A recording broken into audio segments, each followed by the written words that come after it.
प्रकाश पाइला बहुचर्चित नयागढ़ परी हत्याकांड मामलार राय। नयागढ़ स्वतंत्र चिल्ड्रेन कोर्ट रे आज राय प्रकाश पाइछि। एही मामलार एसआईटी धरिथिबा नाबालक को आज कोर्ट रे हाजर करा जिबा परे राय प्रकाश पाइछि। चिल्ड्रेन कोर्ट नाबालक को दोषी साब्यस्त करने सह 20 वर्ष जेल दंडादेश और 6000 टंका जोरिमाना राय सुनाइछंती कोर्ट। सूचनायोग्य जे नयागढ़ सदर थाना जदुपुर गाँवर 6 वर्षर नाबालिका झील गत 2020 मसीहा जुलाई 14 तारिख दिन निज घर आगरू निखोज हो जाइथिला। ठीक यार किछि दिन परे हाड़ कंकाल मिलिथिला। एही घटना सारा राज्य रे राजनीति को सरगरम करिथिला।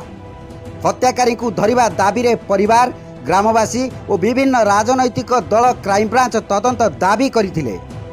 हेले न्याय न मिलिबारु नाबालिकार बापा और माँ उभय 2020 मसीहा नवेम्बर 24 तारिख रे विधानसभा सम्मुख में आत्माहुति देवाकू उद्यम करथिले। एहा परे राज्य सरकार नवेम्बर 25 तारिख रे क्राइमब्रांच तदंत और परे विरोधी दाबी परे 28 तारिख रे सरकार एसआईटी तदंत निर्देश देइथिले। वरिष्ठ आईपीएस ऑफिसर अरुण बोथरा नेतृत्व में 5 जणिया टीम यार तदंत करी सही गाँवर सरोज सेठी को डिसेम्बर 20 तारिख रे गिरफ करिथिला एसआईटी टीम। सही दिन ठारू सरोज अनुगुलर बाल सुधार गृह रे रही आसुछंती। एसआईटी चाइल्ड कोर्ट रे 2021 मसीहा फेब्रुआरी 16 तारिख रे 480 पृष्ठार चार्जसीट दाखल करिथिला। एथिरे 85 जन को साक्षी रखा जाइथिला। तेबे एथिरे 31 जनक साक्ष्य ग्रहण करा जाइतिबा सूचना मिलिछि। आज ये जो नयागढ़ सदर थानार जदुपुर मौजार जो 20 मसीह गोटे 5 वर्षर झील को हत्या करा हितला तार आज राय प्रकाश पाइला। एवं से केसटा आपण समस्ते जानते से ये केस डिटेक्शन हो पार नाला। प्रथम जो तदंत होता कारण 14/7/20 तारिख झीलटी मिसिंग होता रिपोर्ट दिया थाना रे। एवं 23/7/20 प्राय तार 9 दिन पर तार डेड बॉडी गोटे पोखरी पाखे लुचा जाता बेले गोटे बस्तार देखागला। तापरे तदंत डिटेक्शन लोकल पुलिस करी न पारिबारु परे परे क्राइम ब्रांच भी तदंत भार दियाला। एवं गोटे एसआईटी गठन करा हितला सरकार द्वारा जहाकू आमर सेतेबेलर आईजी श्री अरुण बोथरा जी की वर्तमान क्राइम ब्रांच एडीजी अच्छा से तदंत करते नेतृत्व में तदंत है। एवं तदंत बेले सी बहुत साइंटिफिक एविडेंस आउ इलेक्ट्रॉनिक एविडेंस अन्य बहुत पारिपार्श्विक तथ्य कारण किसी डायरेक्ट एविडेंस नाला कि आखि देखा लोक अपराध नॉर्मली न था रेप मर्डर। तेणु सबु प्रकार तदंत करी साइकोलॉजिकल एक्सपर्ट मान को माने एंगेज कराइला।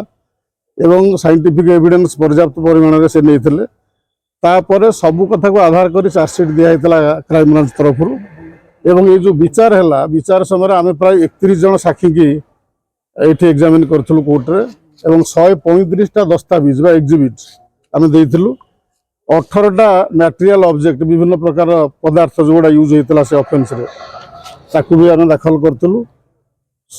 सबू साक्षी प्रमाण तथ्य जहाँ सब से कोर्ट रे अच्छी केस रे अच्छी सबू को भित्ति कर आज मान्यवर स्पेशल चिल्ड्रेन कोर्ट नयागढ़ आज से केस रे मुदाला को दंडित कले। प्रमाण पाइले से दोषी बोली एवं दंडित कले सेक्शन 6 पोक्सो एक्ट एवं सेक्शन 376 आईपीसी रे 20 वर्ष सश्रम कारादंड दिहला। एवं 302 जोटा मर्डर से 20 वर्षर सश्रम कारादंड दिहला। आउ जो किडनैपिंग 363 आउ प्रमाण नष्ट जो 201 से कि प्रत्येक ऑफेंस 3 वर्षर सश्रम कारादंड है। एवं जदि से जोरिमाना भी से जोरिमाना जदि भी नदेवे ताप आउ वर्षे डिफॉल्ट क्लोज रे आउ वर्षे जेल जीवे। तेणु ये केस जो राय प्रकाश पाई सत्यर जय हो। ये तदंत जिते कष्ट कर एसआईटी करते हाईकोर्ट तक मॉनिटर करता। हाईकोर्ट भी status report time to time दिया होता।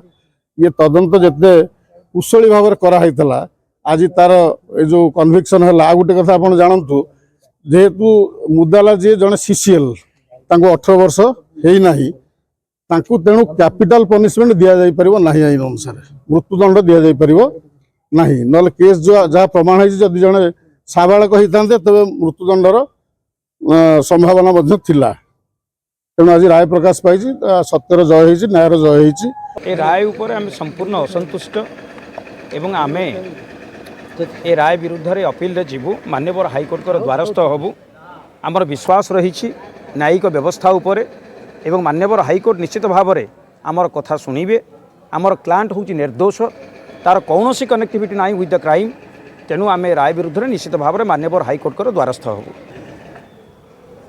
जेहेतु सर्कमस्टांशियल एविडेंस उपरे यह बेस करिछि तेणु जो 5 गोल्डन प्रिंसिपल्स रही से 5 गोल्डन प्रिंसिपल जदि प्रमाणित हो पारि था ताहले आमको दंड होई था आमर जो थिला आमे तो एतबेल पर्यंत जजमेंट कॉपी पाई ना तेणु ता ऊपर आमे किछि कहिबु नाही किंतु आमर प्रेसर पकईकि भाया कर हाउ भगवान का भरसा मो पिला मो पिला बंचित थाउ ये भाया कष्ट देइचंदी से ठाकुर ही जाने मु कहा सांगे नाली पारिनी मोर टंका पैसा ना मोर धन संपत्ति किसी ना मो स्वामी ना मुझे बहुत कष्ट चलुची मो पिला को मिछरे जो मैंने फसई से भगवान का साक्षी आउ कहीं ना मोर आज जो राय प्रकाश पाइला ए राय को नहीं कौन कहबो आज आज्ञा मो पिला को जो भाया दंडित देइचंदी मु बहुत असंतुष्ट हाउ प्रकृत भगवान थे बोले मो निश्वास तांकटी पड़ो मो पिला को भगवान उद्धार करेंगे